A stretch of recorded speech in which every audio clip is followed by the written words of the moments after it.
Dumako naman tayo sa South Luzon Expressway. Nakatutok doon live si Katrina Son. Katrina? Pia, patuloy pang ang binabantayan ng pamunuan ng Manila Toll Expressway Systems o MATES ang mga toll plaza dito sa SLEX. At sa mga sandaling ito nga, sa Calamba Toll Plaza northbound o pabalik ng Maynila ay nananatili pa ring light to moderate ang daloy ng trapiko. Bahagyayang nagsikip kanina alas 3 ng hapon ngunit agad ding bumalik sa normal. Sa Calamba Toll Plaza southbound exit naman ay maluwag na ang daloy ng trapiko mula light to moderate kanina alas 5:30 ng hapon. Nakaantabay pa rin ang mga ambulant tellers para mabawasan ang pagbigat ng trapiko. Mula kaninang alas 6 ng umaga, may 42 motorista ng natiketan, karamihan dahil sa speeding.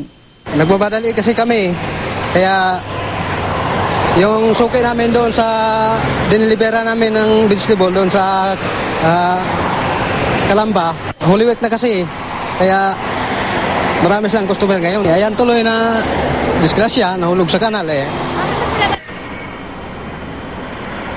May Oplan Lakbay Alalay ngayon sa SLEX. Sa mga motoristang magkakaaberya, narito ang hotline ng pamunuan ng SLEX. 049-508-7539 at 0908-880-7539. Para naman sa traffic updates, pwedeng mag-log on sa website na www.mtdsltc.com.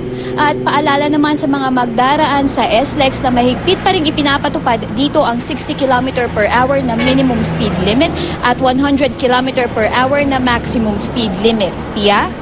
Maraming salamat, Katrina Son.